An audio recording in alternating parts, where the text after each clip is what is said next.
여러분 안녕하십니까? 12월 20일 금요일 프레스룸 라이브의 구경호입니다.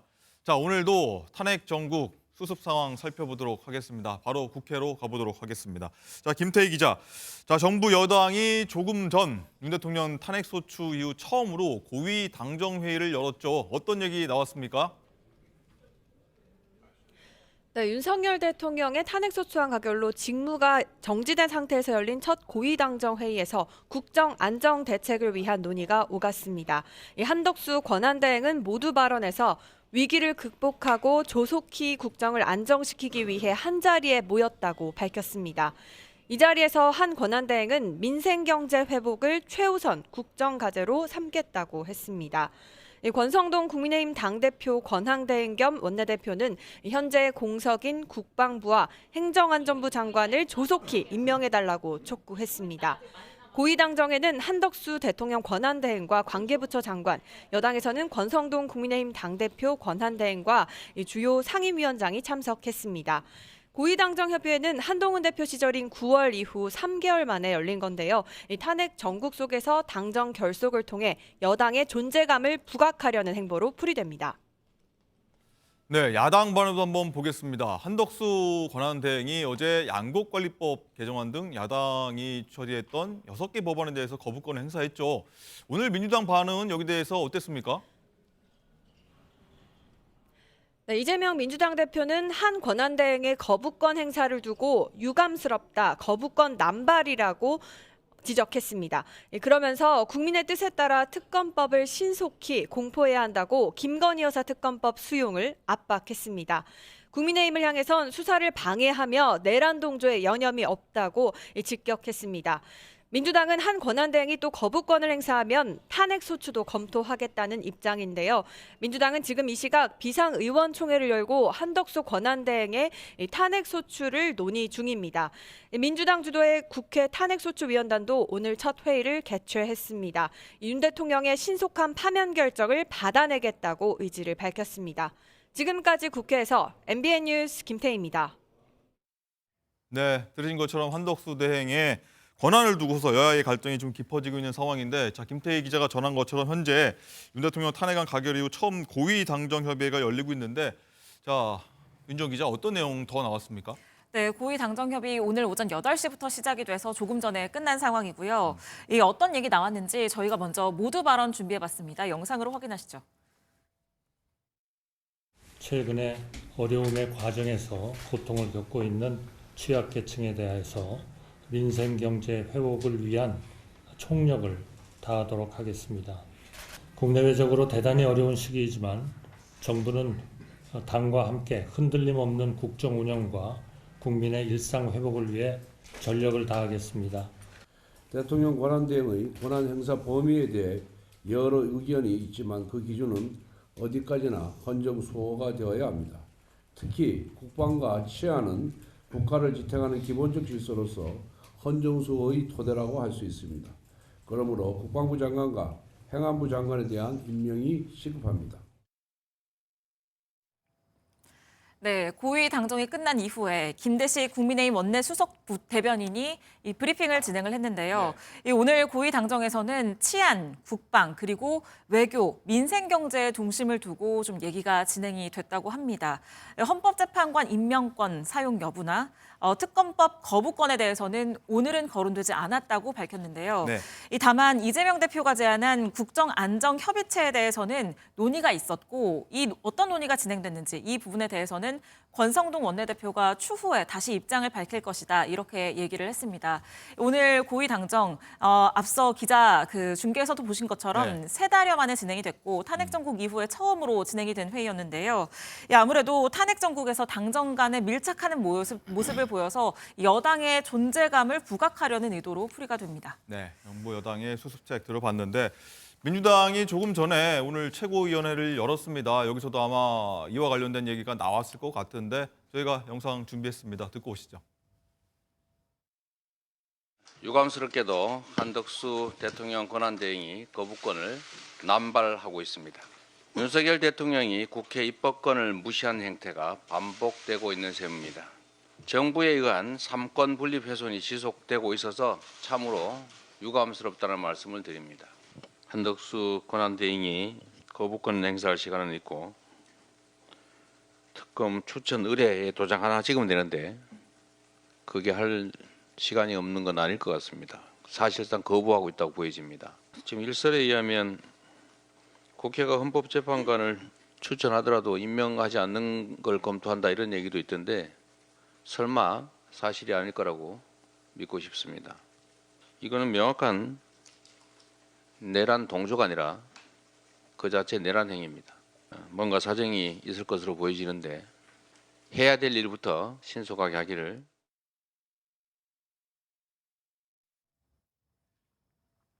네. 자, 강성필 대변인. 네. 이재명 대표가 한덕수 권한대행 거부권 행사 관련해서 굉장히 수위 높은 발언을 한 것 같습니다. 보면은 내란 행위다라고까지 오늘 얘기를 했는데 굉장히 압박 강도가 높습니다. 사실 한덕수 국무총리를 권한대행으로 가는데 민주당에서도 찬반이 있었거든요. 그런데 이재명 대표가 결단을 내린 거예요. 왜? 지금의 현재 국정이 너무 혼란스럽고 경제 사정도 안 좋고 해외 신임도 떨어지고 환율도 오르고 또 다른 나라는 트럼프 2기 행정부에 대해서 지금 대응을 하고 있는데 저희 한국은 아무것도 할 수 없는 이런 공백 상황을 메꾸기 위해서 네. 한덕수 국무총리가 내란 행위에 대한 어떤 피의자 신분임에도 불구하고 민주당에서 결단을 내린 건데 이런 양곡관리법 등과 관련돼 가지고 거부권을 행사하고 또 이해 모자라 가지고 혹여라도 헌법재판관 임명도 못하겠다 이런 식으로 한다면 그야말로 내란 동조가 아니라 내란죄인 거죠. 그렇기 때문에 민주당에서는 일단은 최우선 과제는 지금의 상황을 정리하기 위해서 탄핵 절차에 들어가 있고 탄핵 심판이 제대로 될 수 있도록 헌법재판소를 정상화시키는 것이 지금 최우선의 목표이기 때문에 이재명 대표가 결단을 내린 것을 한덕수 권한대행이 반드시 잘 이해해야 될 것이다 이런 말인 겁니다. 네. 거부권을 계속 행사하면 이건 내란 행위다라고 이재명 대표가 못을 받고 압박을 하고 있는데 자, 서정욱 변호사님, 앞으로 중요한 게 있지 않습니까? 쟁점이 되는 부분. 김건희 여사 특검법, 내란 특검법이 남았는데 이 두 법안 처리를 앞두고 거부권 행사하지 말도록 하는 압박 강도를 높이고 있다. 이렇게도 해석이 될 수 있을 것 같아요. 아무데나인데 이거 아무데나게 내란이란 말을 쓰면 안 돼요. 그러면 이제 뭐 국회가 감사원장을 탄핵해서 감사원이 마비가 되면 그럼 국회도 내란입니까? 제 말은 그 한덕수 총리도 내란 아니고 윤 대통령도 내란 아니고 국회도 내란 아니에요. 아무데나게 내란 갖다 붙이면 안 됩니다. 내란은 게 어마무시한 죄예요. 자, 그다음에 그 한덕수 총리는요 허수아비가 아니에요. 본인은 이제 그 대통령 권한 대행입니다. 네. 아마 본인의 판단하에 저는 거부권을 다 할 걸로 봐요. 왜 그러냐면 이게 김건희 여사 특검법 있죠. 똑같은 게 4번째 오잖아요. 이런 게 스토커식의 법을 만들면 안 됩니다. 한 번 하면 이게 끝이지. 될 때까지 4번, 5번, 6번 이런 식으로 입법권 남용하면 안 된단 말이에요. 따라서 그것도 그 아마 거부권 할 거고요. 그다음에 이거 내란 특검법 이것도 말도 안 되는 내란을 단정하고 수사하겠다는 거 아닙니까? 이것도 당연히 저는 거부권 한다 이렇게 보고요. 근데 문제는 민주당이 방법이 없을 거예요. 민주당이 쓰는 게 겁주는 게 한덕수 총리 우리말 안 들으면 탄핵할 수 있어? 이거 아닙니까? 그럼 이게 총리하고 권한대행은 틀려요. 권한대행은 이제 탄핵하려면 3분의 2, 200석이 필요한데 국민의힘 8석이 이탈이 있을까요? 저는 제가 보기에 그 탄핵 요건에 다툼이 있거든요. 네. 근데 2016년에 국회 입법조사처에서 권한대행은 이게 대통령처럼 200석이다. 이게 국회 현재까지 유권 해석입니다. 입법조사처 해석이에요. 유권 해석이라기보다 국회 공식 입법조사처 해석이다. 이 말씀 분명히 드리고요. 네. 근데 문제는 한덕수 총리 탄핵하면요. 헌재 재판관 3명은 누가 임명하죠? 그게 더 중요한 거 아닙니까? 지금 여기 권한 대행까지 탄핵해서 직무 정지시켜 나면 헌재 마비됩니다. 지금은 이제 이진숙 위원장 가처분 때문에 6인 심리 억지로 이것도 논란이 많아요. 그럼 민주당도 이럴지도 못하고 저럴지도 못할 것이다는 판단이신가요? 헌재 재판관 임명 안 하면 그럼 여기 탄핵해버리면 그 재판관 헌재 마비되면 대통령 심리가 안 되잖아요. 그럼 이게 민주당 어떻게 그걸 해결하죠? 따라서 이게 저는 민주당이 그리고 여론 때문에도 한덕수 총리 탄핵은 힘들 거예요. 네.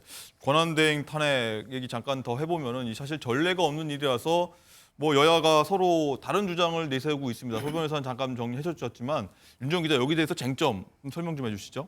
네, 결국에는 이 탄핵소추, 권한대행의 탄핵소추의 정족수를 둘러싸고 지금 논란이 있는 건데요. 정족수, 예. 네, 국민의힘을 중심으로는 대통령의 권한대행이기 때문에 대통령 탄핵소추의 기준이 그대로 적용이 되어야 된다. 네. 그렇다면 국회에 이 제적의원의 3분의 2 이상의 찬성, 200표 이상이 필요하다라는 대통령이 얘기입니다. 준해야 되는 것이다. 네, 그렇습니다. 그런데 민주당에서는 원래 법적 지위가 국무총리이기 때문에 총리의 기준을 적용하면 된다. 이런 경우에는 제적의원의 과반 찬성이면 되기 때문에 네. 151명의 찬성이 있으면 됩니다. 현재 민주당 의석수가 170석이기 때문에 네. 민주당 단독으로도 이 탄핵은 처리를 할 수가 있는 상황입니다. 그런데 앞서서 이 말씀을 하신 것처럼 박근혜 전 대통령 탄핵 정국에서도 이 당시 황교안 대통령 권한대행에 대한 이 야당의 탄핵 추진이 있었습니다. 네. 이때 국회 입법조사처가 이런 유권 해석을 내놨습니다. 이 대통령 권한대행은 대통령 탄핵 시 필요한 정족수로 탄핵할 수 있다. 그러니까 200명 이상의 찬성이 필요하다라는 네. 것이고요. 결국에는 이렇게 된다면 국민의힘에서 8표 이상의 이탈표가 또다시 나와야지 이 국무총리 권한대행에 대한 이 탄핵 소추안이 가결이 될 수 있을 것으로 보이는데요. 네. 다만 이런 점들 때문에 이 민주당에서는 지금 권한대행이었을 때의 요건이 아니라 네.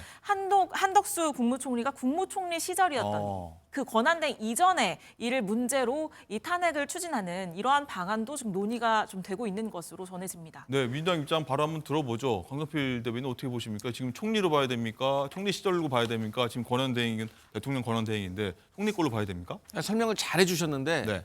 아니 지금 한덕수 권한대행을 저희가 탄핵을 하겠다는 게 아니에요.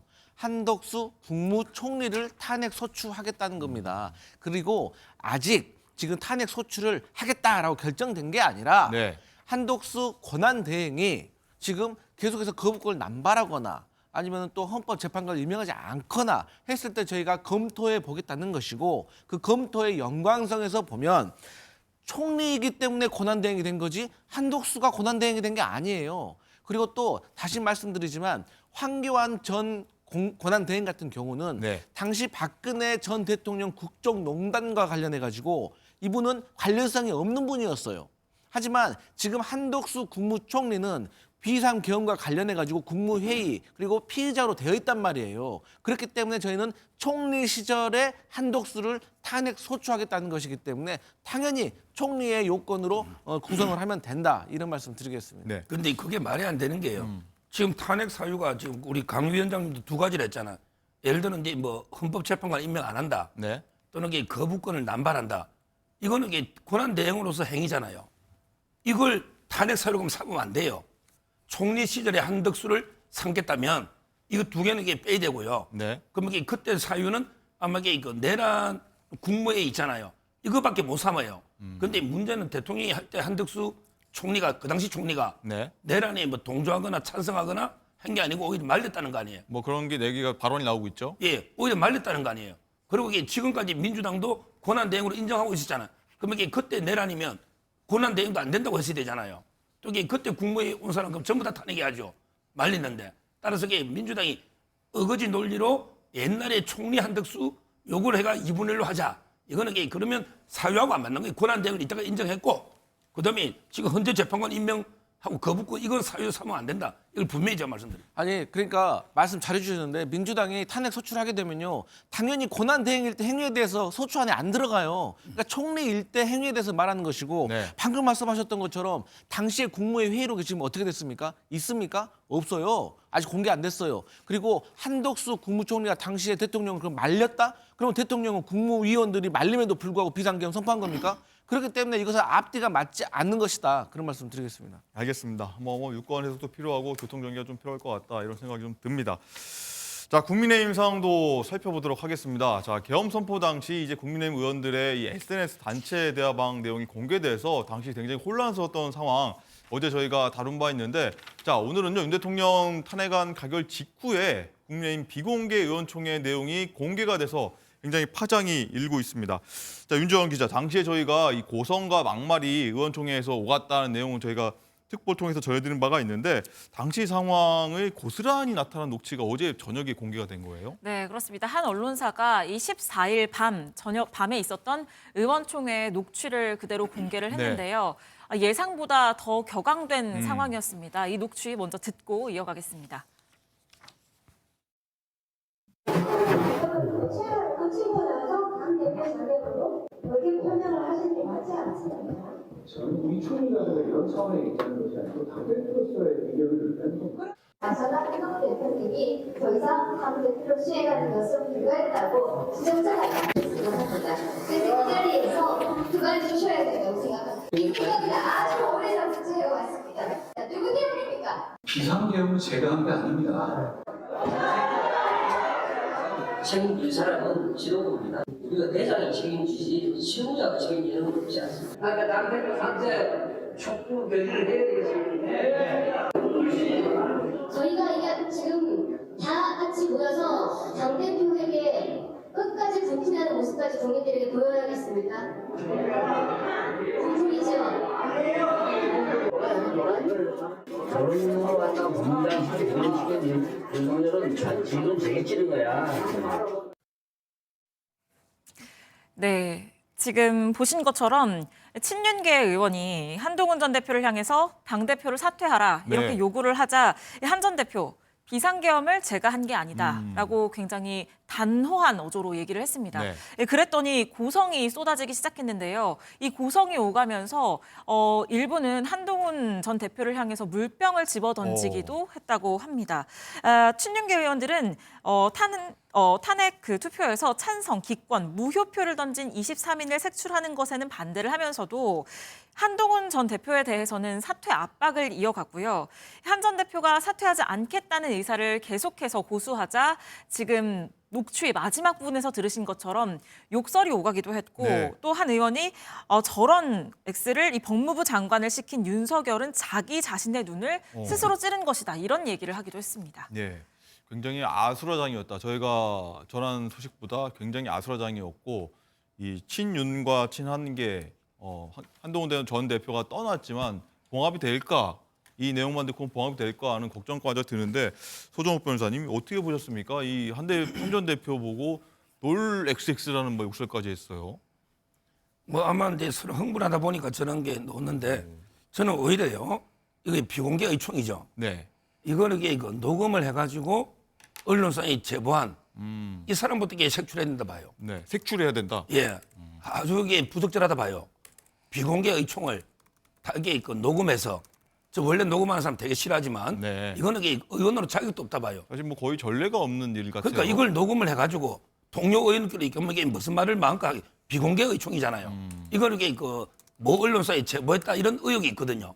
이거부터 이게 색출해야 된다 이런 생각이 네. 들고 아마 이제 그때 뭐 흥분된 거는 이게 감정이 워낙 탄핵이라는 엄청난 일이 있다 보니까 네. 좀 이게 감정이 폭발한 거 그런 게 좀 자제 못한 의원들도 이게 좀 자제 문제가 있지만 이건 어느 쪽에서 그러면 유출했다고 봐야 됩니까? 뭐 그거는 이게 상식적으로 판단해 보시면 알지 네. 않겠습니까? 상식적으로 저게 다만 색출해서 이런 거는 이게 해당 행위입니다. 그렇잖아. 비공개 의총을 몰래 녹음해서 이게 제보한다. 이거는 이게 저는 해당 행위로 봐요. 어쨌든 저희가 지금 나갔던 자료 화면은 해당 영상은 아니고 자료 화면으로 보여드렸다는 내용까지 참고를 한번 말씀드리고 자 강성필 대변인 뭐 상대당 입장에서 봤을 때 또 굉장히 혼란스러운 상황일 것 같아요. 굉장히 그리고 국민의 내부 상황이 심각하다. 뭐 현재는 권성동 사령탑으로 일단은 임시 사령탑으로 가고 있는 상황이지만 봉합이 쉽지 않겠다. 생각보다 좀 내용이 크다라는 생각이 들거든요. 그러니까 야당은 대통령을 탄핵하는 상황이고 여당은 당대표를 탄핵하는 상황인 것 같아요. 그런데 제가 참고적으로 알려드리면 비공개든 공개든 간에 당직자들이 녹음합니다. 왜냐하면 속기록을 만들어야 되거든요. 그래서 네. 속기와 녹음을 동시에 하는 것이고 물론 이건 비공개입니다. 근데 국민의힘의 최근의 현상이 뭐냐면 두 가지가 있어요. 첫 번째로는 뭐든 다 공개합니다. 전화든 대화든 다 공개하고 뭐 문자도 다 공개하고 분리하면 그리고 또 잘못했으면 물러나야 되는데 앞으로 내가 더 잘해볼게 라고 이런 식으로 나오는 게 요즘의 국민의힘의 문화인 것 같아요. 그런데 저는요 저러한 논란들이 있다는 자체가 사실 잘 이해가 안 가요. 왜냐하면 한동훈 대표가 틀린 말 했습니까? 탄핵에 찬성하는 게 잘못된 겁니까? 아니 헌법과 형법에 보면은 명백하게 나와 있잖아요. 아니 헌법에 뭐라고 나와 있습니까? 전시 사변에 준하는 비상사태여가지고 군병력을 통해서 질서를 유지해야 되는 상황이 아니면 비상계엄을 할 수가 없어요. 아니 12월 3일 날 그날 그렇게 평온했던 날이에요. 근데 그때 군 병력이 들어와가지고 오히려 질서가 더 혼란해졌다는 것이고 형법만 보더라도 헌법기관을 권능을 마비시키면 안 된다고 나와 있잖아요. 그런데 국회에 총을 든 군인이 창문 깨고 들어가서 국회의원들을 체포하려고 했고 끌어내려고 했다는 거. 그리고 중앙선관위 가지고 야간 당직자 5명을 핸드폰을 뺏고 행동을 제한했다는 거. 이런 것들이 명백한 헌법과 형법에 있어서 내란죄인데 이거 국민의힘 의원도 다 알 거예요. 그러면 저런 상황에서도 왜 한동훈 대표 몰아내려고 하고 저렇게 싸우는 걸까요? 간단합니다. 윤석열 대통령이 탄핵이 되면 이게 역사의 오점으로 남기 때문에 일단은 자진 사퇴를 시켜가지고 시간이 좀 흐르면은 그때 무슨 정치적인 상황 때문에 어쩔 수 없이 우리가 밀려서 자진 사퇴했다, 다수당형 횡포였다라고 물타기 하려고 것 같은데 저는 저러한 모습들을 국민들과 당원들이 계속 지켜보게 되면 국민의힘은 정말 보수 정당으로서 미래가 어두워질 것이다. 이런 말씀 드리겠습니다. 네, 어쨌든 친한계 중진 조경태 의원은 당시 의총 상황에 대해서 굉장히 강도 높게 공개 비판을 하기도 했습니다. 저희가 목소리 준비했습니다. 듣고 오시죠. 의총장에 나가서 분위기를 살펴보면은 숙고대죄를 해도 모자랄 판에 예. 탄핵에 찬성한 의원들에 대해서 지나칠 정도로 비난하고 큰 소리치고 탄핵에 찬성을 안 한 분들이 탄핵에 찬성했던 분을 징계한다는 게 말이 됩니까? 그런 분들이 저는 대한민국의 정치를 할 자격이 있는지 좀 묻고 싶습니다. 네, 최종욱대 변호사님, 일단은 탄핵에 찬성한 의원들에 대해서 굉장히 비난을 가하고 있다는 사안까지 저희가 한번 들어봤는데 친윤계 입장에서는 이 탄핵 가결표, 찬성표를 던진 입장 그리고 찬성하는 듯한 얘기를 하는 의원들에 대해서 굉장히 참을 수가 없었나 봐요. 지금 저는 조경태 의원이 정치할 자격이 있는지 한번 물어보고 싶은데요. 조경태 의원이 본인에게 지금 당론이 뭐죠? 당론이 이제 이거 탄핵 반대 아닙니까? 네. 물론 이제 국회의원이 자기 양심에 따라 소신껏 표결하는 거는 법으로는 이게 나무랄 수는 없는데 당론을 어긴 거는 분명하잖아요. 오히려 저는 당론을 어긴 게 이게 문제가 되고 오히려 이것도 이게 징계 사유도 이게 가능하다는 게 일반적 해석입니다. 본인이 중진이에요. 근데 원래 친 노무현 쪽에 있다가 보수 쪽으로 넘어온 거예요. 그래서 이제 부산에서 몇 선을 더 했어요. 이런 식으로 이게 보수의 단물을 빼서 중진이 됐단 말이에요. 그런데 결정적일 때 당론을 어기고 대통령 탄핵의 앞장서는 이게 저는 본인 정치부터 이게 되돌아봐야지. 오죽하면 이게 자유우파 보수 국민들이 오죽하면 이게 탄핵 찬성 의원들을 이렇게 비판하겠습니까? 이게 보수의 일반적 여론이에요. 네.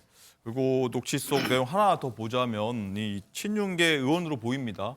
이 저런 X를 갖다가 법무장관 시킨 윤석열은 제 눈치가 찌른 거야. 이런 내용까지 굉장히 수위가 높은 발언이 나오는데 강선필 대변인이 어떻게 들으셨습니까? 이 부분?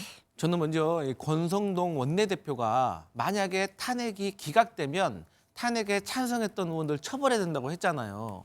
그러면 만약에 탄핵이 인용되면 본인은 어떤 처벌을 받을 것인지 밝혀야 되는 거 아닙니까? 아니 본인도 과거에 박근혜 전 대통령 국정농단 때 소추위원이었어요. 그리고 아니 위법한 당론이고 잘못된 당론이면 당연히 반대할 수 있는 것이고 아니 우리 공무원들도 상사로부터 위법한 지시 받으면은 거부할 수 있는 거 아니겠습니까? 그리고 국회의원이라면 제대로 잘못된 당론에 대해서 아예 소신껏 자기 의견을 피력하고 소신껏 행동하는 것이 국회의원 그럴 때 국회의원 하라고 시켜준 것이지 뭐 당론이 정해지면 그대로 로봇처럼 따라하라고 시켜준 거 아니잖아요. 그래서 저는 지금 국민의힘이 저는 지금까지 벌어진 일에 대해서 사과하고 속죄하고 새롭게 개혁보수로 거듭나야 되는 어떤 그런 행동을 보여야 되는데 아직까지도 저런 자중질환으로 어떤 대통령 감싸기에 나서는 걸 보니까 너무 걱정된다. 이런 말씀 드리겠습니다. 네. 지금 화면 보면 또 이준석 전 국민의힘 대표죠. 현재 개혁신당 의원인데 나 쫓아낼 때는 그래도 의총에서 좋은 말씀 해주신 분 중진들이 있었다. 그분들에게 다시 한번 감사한다는 얘기까지 나오고 있는 상황인데 이 부분 어떻게 보셨습니까? 뭐 제가 알기로 이준석 대표를 쫓아낸 사람 없어요. 본인이 나갔지. 아 본인이 나갔습니까? 누가 쫓아냈어요? 물론 그 앞에 징계위원회에서 네. 징계는 있었죠. 근데 그 쫓아낸 건 아니잖아요. 선거 때 당 만들어 나갔고요. 뭐 한동훈 대표도 이제 마찬가지죠. 지금 최고위가 본인이 임명했던 장동혁 수석 최고, 그다음에 러닝메이트 했던 진종호 이런 분들이 다 사퇴를 해버렸잖아요. 뭐 상의 없었다는 게 현재까지 예. 내용이죠. 그러니까 제 말은 친한동훈계 의원들까지 다 지도부가 사퇴하면서 자동으로 당원회에서 와야 된 거잖아요. 한동훈 대표를 누가 어떻게 쫓아내요? 당원회에서 와야 되니까 자동적으로 이게 대표적인 내려온 거죠. 근데 본인은 쫓겨났다는 표현을 했죠. 한동훈 전 대표 입장에서는. 그런데 그거는 장동혁 최고하고요. 진종호 최고는 본인의 러닝메이트잖아요. 오죽하면 이게 본인 러닝메이트로 최고위원을 같이 된 이분들까지 사퇴해버렸잖아요. 따라서 이제 뭐 한동훈 대표 입장에서는 장동혁 최고나 진종호가 배신자처럼 생각이 들 거예요. 내가 그만큼 최고위원 만들어준데 나를 배신해? 생각이 들지만 본인이 대통령을 배신한 것도 한번 또 생각해 봐야죠. 네. 어쨌든 조금 전에 얘기 나왔습니다만 이 윤 대통령 탄핵에 찬성 입장 밝혔던 일부 초재선 의원들 뭐 소장파라고도 하죠. 이들에 대한 굉장히 압박도 굉장히 상당하다 이런 얘기들이 나오고 있다는 겁니다. 윤지원 기자. 네, 탄핵 찬성파에 대해서는 국회에서 마주치면 악수를 거부하는 일은 물론이고요. 네. 심한 경우에는 가까이 와서 배신자라고 속삭이고 가는 경우도 있다고 같은 당 네, 의원인데. 전해집니다. 또 의원들 사이에서는 이 따돌림의 대상이 될 수 있다라는 압박 때문에 이 쇄신의 목소리를 내기 어려운 상황이다라는 얘기가 전해지는데요. 심지어는 탄핵 찬성파뿐 아니라 계엄 해제에 찬성한 의원들에 대해서도 좀 이런 모습이 지금 포착이 된다고 합니다. 네. 자, 강선필 대변인. 네. 일단은 국회에 굉장히 뭐 보좌관 생활도 오래 했고 당적을 오래 하고 계실 텐데 이런 상황을 본 적이 있습니까? 당 내에서. 아니 사실 그 어느 정당이나 주류와 비주류 간의 갈등은 있었습니다. 네. 근데 이제 보통 이게 총선을 앞두고 이제 공천과 관련해 가지고 갈등이 고조되는 건 봤는데 그렇겠죠. 예. 이것은 대통령 탄핵을 앞두고 지금 같이 손을 맞잡고 어깨동무하고 국민 앞에 석고 대제를 해야 되는 상황에서 길 가고 있는 다른 어떤 의원에게 귓속으로 이렇게 배신자라고 속삭인다는 거는 정말 이건 그냥 사인 간의 관계에서도 이 정도는 안 하는 것 같은데 네. 결국은 분당으로 가지 않겠습니까? 어. 이미 심리적인 분당은 이루어진 것 같은데 다만 친한계 의원들이 교섭단체를 구성할 수 있는 아직 여력이 없는 것 같아서 아직 한 지붕 두 가족으로 지내고 있는 것 같은데 저는 이런 모습 국민들이 가장 보기 싫어하는 자중질환이다 이런 말씀 네. 드리겠습니다. 소 변호사님. 여당 내 야당 느낌이 지금 드는 것 같아요. 친한계 의원들이. 지금 아까 심리적 분당 얘기했는데 쪼개질 가능성이 있다고 보십니까? 쪼개질 가능성이 없죠. 왜냐하면 이게 그 한동훈 대표가 나가면요 5명도 안 갑니다. 왜 그러냐면 이게 그 초선 비례들은요 나가면 이게 배지가 달아나 버려요. 의미가 없잖아요. 그런데 지역구 의원 중에 뭐 조경태 의원, 김영동 비서실장 재판 중에 있죠. 그다음에 뭐 박정훈, 배현진 지금 박정아 의원도 이게 그 사퇴한 거 아닙니까? 따라서 이제 그 5명도 안 되고 그 제가 말한 4명도요. 네. 나가지는 않습니다. 나가면 이게 추워요. 시베리아 벌판입니다. 어디 나가서 이게 뭐 정치 되겠습니까? 아마 한동훈 대표나 그 계보원들은 당에 남아가지고 이게 조기 대선 되면 경선을 통해서 한번 재개해보자. 이런 식으로 이게 비주류로 한번 남아서 당내 투쟁을 할 거 없고요. 뭐 박근혜 전 대통령 탄핵 당시처럼 뭐 그게 쪼개졌던 몇 명이 안 없을 된다. 것이다. 그때는 바른당이 한 40, 50명, 예. 40몇 명 나갔잖아요. 지금 이게 5명이 안 된다니까. 제가 보기 극단적으로 한두 명도 안 될 수 있어요.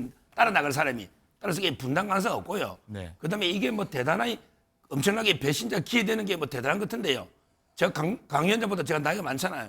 옛날에 그 노무현 대통령 탄핵할 때요. 네. 막 명패 집어 던지고 국회 난장판 됐습니다. 그때 이게 민주당 내에 더 싸움이 심했어요. 노무현 대통령 탄핵. 그땐 더 심했다. 예, 제 기억에. 알겠습니다. 어떻게 정리된지 한번 살펴보도록 하겠고요. 자, 이번엔 윤 대통령 관련 수사 상황 살펴보도록 하겠습니다. 서울중앙지검에 나가 있는 취재기자 연결하도록 하겠습니다. 자, 이혁재 기자. 자, 윤 대통령 측이 어제 입장을 내지 않았었습니까? 뭐 관련해서 여러 말이 나오고 있는데 수사에 어떤 영향을 미칠 것 같습니까? 네, 오늘 오전 공조수사본부가 윤 대통령에 대해 2차 출석 통보를 하면서 윤 대통령 소환 시계가 빨라지고 있는데요. 윤 대통령이 출석해야 하는 날짜는 오는 25일입니다. 어제 윤 대통령 측 석동현 변호사가 변호인단 선임이 늦어져 출석을 못했다고 해명했는데 시간 끌기라는 지적은 피하지 못하고 있는 상황입니다. 석 변호사는 이번 비상계엄 사태를 두고 내란이 아니다라며 국회의원 체포 지시 의혹도 아니라고 선을 그었는데요. 윤 대통령이 국헌을 문란하게 하려 했다는 내란 목적이 있었는지가 수사 쟁점이 될 전망입니다. 비상계엄 당시 윤 대통령의 직접 지시 정황들에 대한 분석도 필요해 보이는데요. 공조본이 윤 대통령을 수사하려면 검찰의 수사 기록을 확인해야 하는 만큼 기관 간 협력이 얼마나 잘 이루어지는지도 중요해 보입니다. 네, 그리고 이 검찰이 경찰 국가수사본부위원장 휴대전화를 압수한 걸 두고선 수사권 관련해서 이 검찰과 경찰의 갈등이 격화한다 이런 분위기라고요? 네, 어제 검찰이 체포조 동원 의혹과 관련해 공조분의 두 축인 경찰 국가수사본부와 국방부 조사본부에 대한 압수수색을 진행했는데요. 우종수 국수본부장과 윤승영 수사기획조정관 등 경찰 고위 간부의 휴대전화가 압수됐습니다. 공수처가 검찰로부터 윤 대통령 사건을 이첩받기로 결정된 지 하루 만입니다. 검찰은 비상계엄 사태 때 방첩사를 중심으로 국회의원 등 주요 인물들에 대한 체포조가 운영된 의혹에 집중하는 모습입니다. 계엄 사태 당시 방첩사가 경찰과 국방부 조사본부와 주요 인물 체포를 두고 소통한 사실이 드러나고 있는 만큼 검찰의 공조본을 향한 수사는 불가피해 보이는데요. 검찰 수사를 통해 해당 의혹들이 사실로 드러난다면 공조본의 계엄 셀프 수사 비판은 피하기 어려울 것으로 보입니다. 지금까지 검찰 특별수사본부에서 전해드렸습니다. 네, 이혁재 기자가 전한 것처럼 어제 윤 대통령의 40년 지기로 알려진 석동혁 변호사가 윤 대통령의 입장을 냈는데 자, 여러 의혹과 이와 관련한 석동현 변호사의 목소리 어떤 내용이 쟁점이었는지 한번 듣고 오도록 하겠습니다. 이재명 대표님 있었고 야당 원내대표 있었고 대통령께서 비와폰으로 빨리 문을 부수고 들어가서 안에 있는 인원들을 끄집어내라. 대통령도 법률가입니다. 뭘 체포를 해라, 뭐 끌어내라 하는 그러한 용어를 쓰신 적은 없는 것으로 없다고 들었습니다. 대통령이 체포 채자도 얘기한 적도 없을 뿐만 아니라 체포하면 어디다가 데려놓겠다는 것입니까? 그런 점을 좀 앞뒤를 좀 생각을 해달라는 것입니다. 네, 들으신 것처럼 윤 대통령 측의 주장 그리고 그동안 지휘관들이 했던 내용 상당히 좀 배치되는 걸 아마 느끼셨을 것 같은데 윤정 기자 하나씩 볼게요. 뭐가 맞고 뭐가 틀린 겁니까? 네, 석동현 변호사는 윤 대통령과 직접 얘기를 나눴다라면서 체포의 채자도 얘기를 한 적이 없다라고 했지만 말씀하신 대로 이 계엄과 관련된 지휘관들은 이 국회 증언 그리고 이 검찰 진술 등에서 전혀 다른 이야기를 하고 있습니다. 먼저 앞서 영상으로도 확인을 하신 것처럼 이 곽종근 특전사령관은 의결 정족수가 아직 다 안 채워진 것 같다. 빨리 문을 부수고 들어가서 안에 있는 인원들을 끄집어내라라는 대통령의 지시를 받았다고 했고요. 이진우 수도방위사령관도 왜 의원들을 끌어내지 못하느냐라는 지시를 받았다고 진술을 했습니다.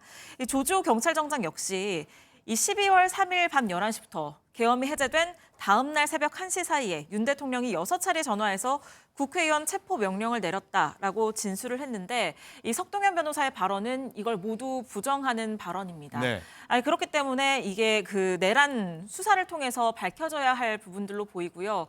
다만 비와폰의 경우에는 통화 녹취가 어렵기 때문에 이 부분을 구체적으로 증명해내는 데는 좀 어려움이 있을 수도 있을 것으로 보입니다.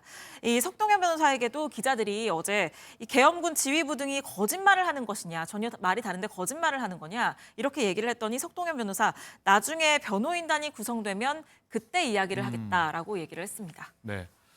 자, 한쪽은 거짓말을 하는 거냐 아니면 뭐 한쪽에서 기억에 좀 왜곡이 있는 거냐 아마 이 부분이 쟁점일 것 같은데 자, 서 변호사님 먼저 한번 여쭤보겠습니다. 어떻게 봐야 됩니까? 지금 이게 군 사령관들의 진술이요. 제가 보기에 이거 상당히 오염됐다는 의혹도 많아요. 지휘관들이 오염됐다 생각이. 진술이. 왜냐하면 이게 유상범 법사의 간사가요. 어제 폭로한 건데요. 조지호 경찰청장의 변호인 있죠. 노모 변호사죠. 그분이 아마 이게 언론에 흘린 것 중에 판사를 체포해라. 이재명 대표의 위정교사 무죄한 판사 있죠. 김모. 이거는 이게 또 국정원의 홍장원 차장 명단에는 없어요. 그런데 갑자기 나오는데 이게 검찰에서도 이런 게 없었다는 또 해명이거든요. 그러면 이게 그 변호인이 과연 이게 뭘 가지고 이게 이야기했을까? 이런 의혹이 많아요. 따라서 이제 저 특전사 사령관 있죠. 저분도 이게 민주당 의원의 소개로 민주당 성향의 변호인이 선임됐다가 저 끌어내라 진술 이후에 영장 앞에 일괄 사임했다는 의혹을 유상범 의원이 제기했습니다. 따라서 이게 너무 이게 단편적으로 흘러나오는 이런 진술을 100% 저희가 팩트 체크 없이 믿어서는 안 되고요. 네. 저는 제 상식에 보세요. 특전사 사령관의 말을 그대로 보자고요. 의결 정족수가 안 됐으니 끌어내라. 이 말은 의결 정족수가 되면 끌어내지 말라는 거잖아요.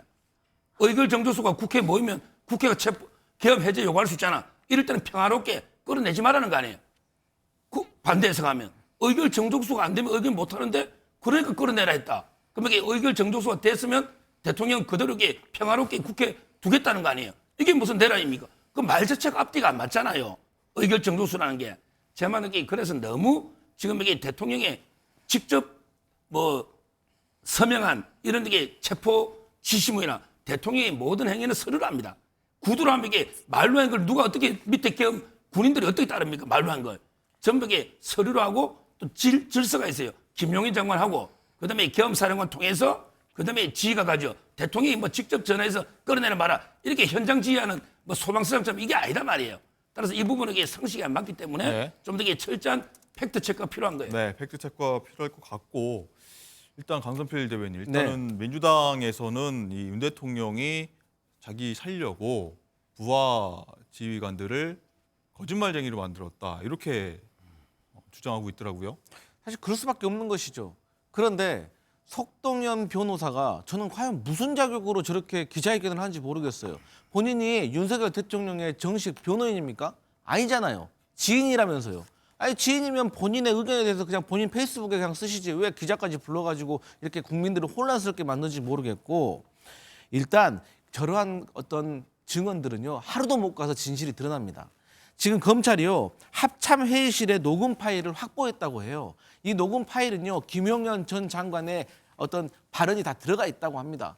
그러니까 최초의 내란 중요 가담자들이 두 가지를 얘기했어요. 첫 번째, 우리는 다 뉴스 보고 알았다. 말입니까? 두 번째, 다 김용현 전 장관으로부터 지시받았다. 이게 다 지금 거짓임이 드러나고 있어요. 네. 그리고 대통령께서 그러면 의결 정족수를 얘기하셨다는데 그러면 특전사가 무슨 방청객입니까? 보고 있다가 의견 정족수가 되면은 못 끌어내는 것이고 의결 정족수가 안 되면 끌어내고 이런 겁니까? 그리고 자꾸 서류를 통해서 지시를 했다고 하면 이건 일종의 절차상의 미비를 말하는 건데 그야말로 이번 비상계엄은 절차상으로 아주 충족 요건이 안 된 거 아니겠습니까? 이거 처음에는 국방부에서 비상대책회의를 개최해가지고 이게 비상요건이 되는 건지 확인하고 국방부 기획관리관이 포고문과 담화문을 작성해서 국무총리에게 주면 국무총리가 그걸 가지고 심의를 하게 되는데 이러한 절차들도 다 제대로 되지 않는 거 아니겠어요? 그리고 아니 군인이 창문 깨고 본청 진입해가지고 국회의원들을 끌어내려고 하고 선관위에 가가지고 휴대폰 뺏고 행동을 제한했는데 이게 무슨 내란죄가 아니고 이게 잘못된 비상계엄이 아니면 뭐가 잘못된 겁니까? 저는 석동현 변호사가 나와서 저런 말을 한 이유는 딱 두 가지라고 봅니다. 네. 하나는 지지층들을 결집시키려고 하는 겁니다. 왜 탄핵 심사 때는 여론도 보기 때문에. 두 번째는 국민의힘 내부에서 탄핵 찬성파들을 배신자 프레임으로 공격하라는 명분을 주는 것 같다. 저는 그 이상도 그 이하도 아니고 또 석동현 변호사가 본인 할 말만 하고 거기에 대한 객관적인 증거도 없고 기자들이 그러면 대통령께서는 왜 헌법재판소 탄핵 그 심사 서류를 수령하지 않으세요? 라고 물어보면 대답도 안 해요. 그래서 저는 정말 잘못된 행동들을 하고 있다. 이런 말씀 드리겠습니다. 알겠습니다. 자, 관련해서 박근혜 전 대통령 탄핵 심판 때 변호사 맡았던 유영화 당시 변호사, 지금은 국민의힘 의원이죠. 이와 비슷한 얘기를 어제 한 부분이 있습니다. 한번 듣고 얘기 이어가도록 하겠습니다. 걱정스러운 말씀이 계셨죠. 근데 구체적으로 뭐 이런저런 말씀을 하셨다는 걸 이 자리에서 밝히기는 적절치 않고요. 대통령께서 느끼셨던 것도 있고 앞으로 향후 이제 나라에 대한 걱정, 이런저런 걱정을 많이 하셨습니다. 굳이 수령을 뭐 늦게 하고 안 하고 뭐 이러진 않았던 것 같은데? 저희는 뭐 바로 예. 했습니다. 그래서 뭐 저도 정확한 사실관계는 모르겠고 언론에 나온 것만 보고 있는데 어떤 이유가 있지 않겠나 보고 있고 그쪽에서 정식적인 뭐 소환 절차 하면은 저는 예. 당연히 응하실 거라고 보고 있습니다. 네, 8년 전에는 당시 대통령 변호인들이 이런 입장이었다. 저희가 한번 참고차 전해드리려고 한번 목소리 들어봤습니다. 자, 윤정 기자, 윤 대통령 수사 상황 한번 볼 텐데 윤 대통령이 지금 수사기관에 소환 불응하고 있는데 오늘 뭐 공수처가 2차 소환을 검토하고 있다 이런 얘기가 들리더라고요. 네, 그렇습니다. 윤석열 대통령에 대해서 2차 소환을 통보한 상황입니다. 이 소환일은 25일, 다음 주 수요일 오전 10시 이 정부 과천청사 공수처 검사실로 출석하라라고. 크리스마스 때네요. 네, 그렇습니다. 공교롭게도 그런데요. 이 공조부는 윤 대통령 관저 그리고 대통령 총무비서관실, 부속실 이렇게 세 곳에 특급 우편과 이 전자 공문으로 출석 요구서를 보낸 상황입니다. 이 앞서서 윤석열 대통령 18일에도 출석해서 조사받으라고 통보를 받았지만 네. 수령을 거부했고 출석 요구에 불응했습니다. 또 변호인단이 아직 꾸려지지 않았다라는 이유를 들기도 했는데요. 윤석열 대통령 현재 이 김홍일 전 방통위원장 그리고 윤곽근 전 대구고검장 등이 변호인단에 참여할 것으로 알려지기는 했습니다만 정식 선임계는 내지 않았다고 어제 석동현 변호사가 밝히기도 했거든요. 네. 변호인단이 아직 구성이 되지 않았기 때문에 다음 주 소환 조사에는 응할 수 있을지 그것도 아직은 불투명해 보입니다. 그리고 조금 전에 들어온 속보에 따르면요, 이 경찰 특별수사단이 한덕수 국무총리를 비롯해서 비상계엄 발령 당시 국무회의 참석자 그리고 배석자 12명 가운데 9명에 대한 1차 조사를 마쳤다고 밝혔습니다. 네. 이 한덕수 국무총리에 대해서도 대면 조사를 진행을 했다고 밝혔는데요.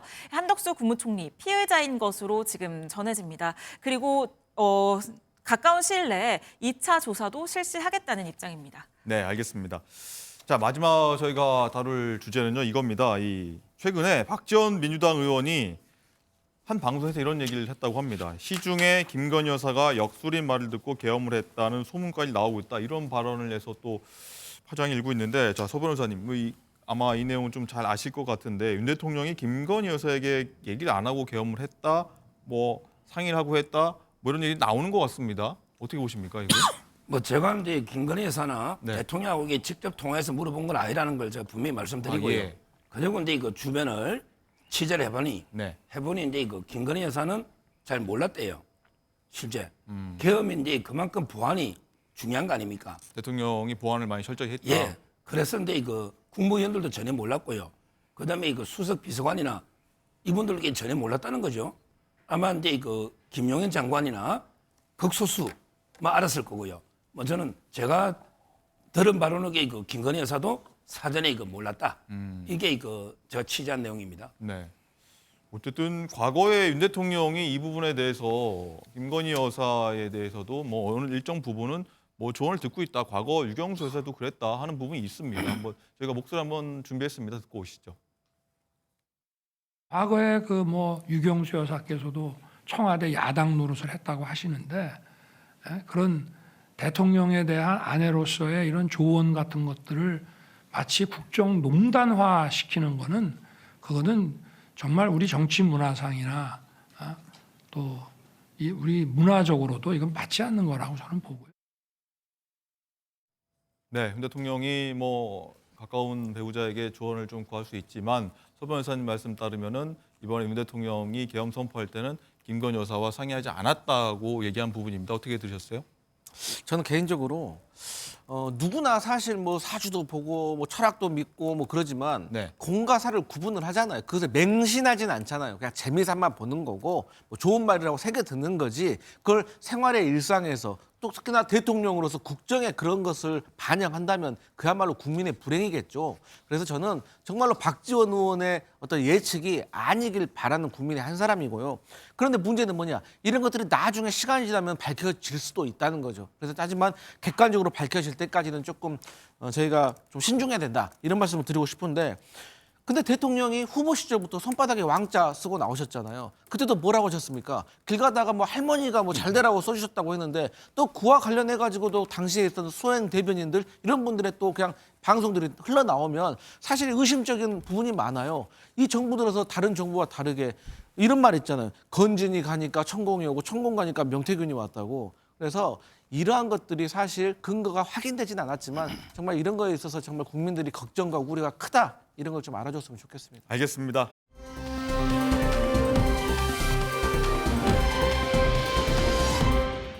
자, 오늘도 탄핵 정국 수습 상황 살펴보도록 하겠습니다. 바로 국회로 가보도록 하겠습니다. 자, 김태희 기자. 자, 정부 여당이 조금 전 윤 대통령 탄핵 소추 이후 처음으로 고위 당정 회의를 열었죠. 어떤 얘기 나왔습니까? 네, 윤석열 대통령의 탄핵소추안 가결로 직무가 정지된 상태에서 열린 첫 고위당정 회의에서 국정 안정 대책을 위한 논의가 오갔습니다. 이 한덕수 권한대행은 모두 발언에서 위기를 극복하고 조속히 국정을 안정시키기 위해 한자리에 모였다고 밝혔습니다. 이 자리에서 한 권한대행은 민생경제 회복을 최우선 국정과제로 삼겠다고 했습니다. 권성동 국민의힘 당대표 권한대행 겸 원내대표는 현재 공석인 국방부와 행정안전부 장관을 조속히 임명해달라고 촉구했습니다. 고위당정에는 한덕수 대통령 권한대행과 관계부처 장관, 여당에서는 권성동 국민의힘 당대표 권한대행과 주요 상임위원장이 참석했습니다. 고위당정 협의회는 한동훈 대표 시절인 9월 이후 3개월 만에 열린 건데요. 이 탄핵 정국 속에서 당정 결속을 통해 여당의 존재감을 부각하려는 행보로 풀이됩니다. 네, 야당 반응도 한번 보겠습니다. 한덕수 권한대행이 어제 양곡관리법 개정안 등 야당이 처리했던 6개 법안에 대해서 거부권을 행사했죠. 오늘 민주당 반응은 여기 대해서 어땠습니까? 네, 이재명 민주당 대표는 한 권한대행의 거부권 행사를 두고 유감스럽다, 거부권 남발이라고 지적했습니다. 그러면서 국민의 뜻에 따라 특검법을 신속히 공포해야 한다고 김건희 여사 특검법 수용을 압박했습니다. 국민의힘을 향해선 수사를 방해하며 내란 동조에 여념이 없다고 직격했습니다. 민주당은 한 권한대행이 또 거부권을 행사하면 탄핵소추도 검토하겠다는 입장인데요. 민주당은 지금 이 시각 비상의원총회를 열고 한덕수 권한대행의 탄핵소추를 논의 중입니다. 민주당 주도의 국회 탄핵소추위원단도 오늘 첫 회의를 개최했습니다. 윤 대통령의 신속한 파면 결정을 받아내겠다고 의지를 밝혔습니다. 지금까지 국회에서 MBN 뉴스 김태희입니다.